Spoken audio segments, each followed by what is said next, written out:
இன்னைக்கு நம்ம 2வது தசகத்துல 7வது ஸ்லோகம் பார்க்க போறோம். இதுல என்ன சொல்றாருன்னா பக்தி யோகம் பத்தி பேசுறார். முன்னாடி ஸ்லோகத்துல நம்ம என்னெல்லாம் பார்த்தோம் இல்லையா, அவர் திருமேனி அழக ரசிச்சோம், திருமேனியை பார்த்தா நம்மளுக்கு என்னெல்லாம் ஆகிறது அதெல்லாம் நம்ம பார்த்தோம் இல்லையா. அதெல்லாம் பார்த்துட்டு கடைசியில நம்மளுக்கு என்ன ஆச்சு, பார்த்துட்டே இருக்கும்போது ஆனந்த கண்ணீர் அந்த ஆனந்த கடல்ல மூர்ச்சையாயிடுறோம் அப்படிங்கிற வரைக்கும் நம்ம பார்த்தோம். அதுதான் பக்தி அப்படிங்கிறது. அதுக்கு பேர் என்னது அப்படின்னாக்க அதுதான் பக்தி, அதுதான் பக்தி யோகம். இந்த பக்தி யோகம் பண்றதுங்கிறது ரொம்ப ஈஸி அப்படின்ற. ஏன்னா பெருமாளை அடையறதுக்கு கர்மயோகம், ஞான யோகம், பக்தி யோகம்னு இருக்கு. இந்த கர்மயோகம் ஞான யோகம்லாம் பண்றதுக்கு நம்மளுக்கு டைம் ஆகும். அதெல்லாம் அவ்வளவு சீக்கிரமா பண்ணிட முடியாது நம்மளால. கர்மயோகம்னா என்னன்னா நம்மளுக்கு கொடுத்துருக்கிற சாஸ்திரப்படி நடக்கிறது, அதுல என்னெல்லாம் சொல்லியிருக்கோ அதுல வழி மாறாம நடக்கிறதெல்லாம் கர்மயோகம். வித்தவுட் எனி எக்ஸ்பெக்டேஷன்ஸ், பலனை எதிர்பார்க்காம பண்றது கர்மயோகம் அப்படின்னு சொல்றோம். ஞான யோகம் அப்படின்னா என்ன அர்த்தம்னா அது ரொம்பவே கஷ்டம். முதல்ல நம்மளுக்கு நமக்குள்ள இருக்கக்கூடிய ஜீவாத்மா அதை பத்தி தெரிஞ்சுட்டு அது மூலியமா பரமாத்மாவை பத்தி தெரிஞ்சுக்கிறது, அதெல்லாம் நம்மளுக்கு அவ்வளோ சுலபமா நடக்கக்கூடிய காரியம் இல்லை. அதனால எல்லாத்துக்கும் முன்னாடி இருக்கிறது என்னதுன்னா பக்தி யோகம். இதுக்கெல்லாம் ஒரு படி மேல இருக்கிறது பக்தி யோகம்.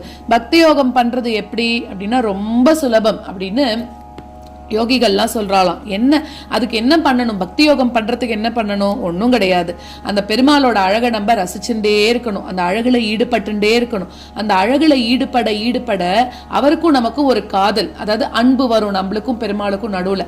அந்த அன்பு தான் என்ன ஆகுறதுன்னா நாளடைவுல பக்தியா ஆயிடுறது அப்படின்னு சொல்றா. அந்த பெருமாளை பார்த்துட்டே இருக்கிறதும், பெருமாளை கேட்டுட்டே இருக்கிறதும், பெருமாளை பத்தி சொல்லிட்டே இருக்கிறதும் நாளடைவில் அது என்ன ஆயிடுறது, அந்த பக்தி ஜாஸ்தியாகி அன்பாக காதலாகவும் வெளிப்படுறது. அதுதான் பக்தி யோகம்.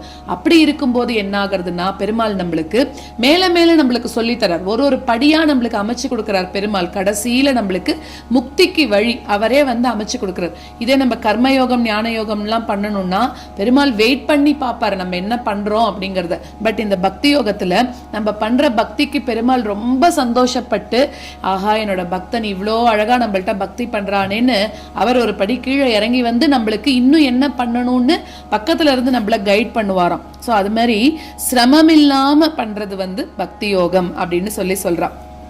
எல்லாரும் பண்ணிட முடியும். குழந்தையிலேருந்து ஆரம்பிச்சு பெரியவா வரைக்கும் பக்தி யோகம்ங்கிறது ஈஸியா பண்ணிட முடியும். அது கூட எப்படி பக்தி பண்ணணும், நம்ம எப்பவும் தாயாரோட, ரமாவல்லவ எப்பவுமே தாயாரோட சேர்ந்து இருக்கக்கூடிய, பிராட்டியோட சேர்ந்து இருக்கக்கூடிய பெருமாளை தான் பக்தி பண்ணணும். எப்பவுமே பெருமாளை நினைச்சுட்டு நம்ம பண்ணும்போது எப்படி சொல்லணும் அப்படின்னாக்க தாயாரோட சிவப்பதியா இருக்கக்கூடிய அந்த பெருமாளை நினைச்சுட்டு தான் நம்ம எப்பவுமே பக்தி பண்ணணும். சோ பக்தி யோகம் தான் சிறந்ததுன்னு சொல்லிட்டார் இந்த ஸ்லோகத்துல.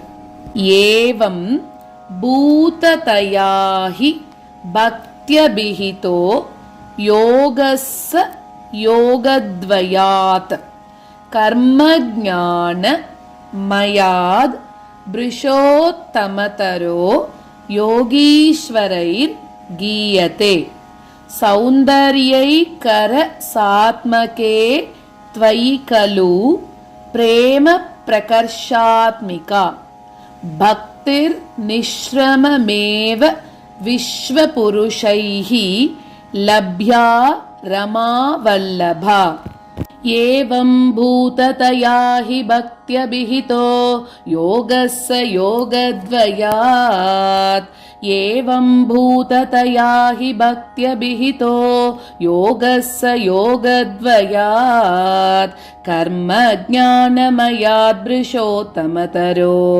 योगीश्वरैर्गीयते कर्मज्ञानमयात् पुरुषोत्तमतरो योगीश्वरैर्गीयते सौन्दर्यैकरसात्मके त्वयि खलु प्रेम प्रकर्षात्मिका सौन्दर्यैकरसात्मके त्वयि खलु प्रेम प्रकर्षात्मिका भक्तिर्निश्रममेव विश्वपुरुषैः लभ्या रमा वल्लभा भक्तिर्निश्रममेव विश्वपुरुषैः लभ्या रमा वल्लभा.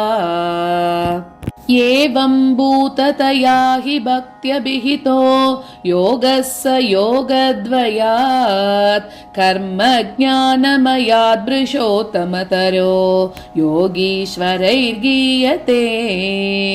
सौन्दर्यैकरसात्मके त्वयि खलु प्रेम प्रकर्षात्मिका भक्तिर्निश्रममेव विश्वपुरुषैः लभ्या रमावल्लभा एवं भूततया हि भक्त्यभिहितो योगः स योगद्वयात् कर्म ज्ञानमयाद् वृषोत्तमतरो योगीश्वरैर्गीयते सौन्दर्यैकरसात्मके त्वयि खलु प्रेम प्रकर्षात्मिका भक्तिर्निश्रममेव विश्वपुरुषैः लभ्या रमावल्लभा।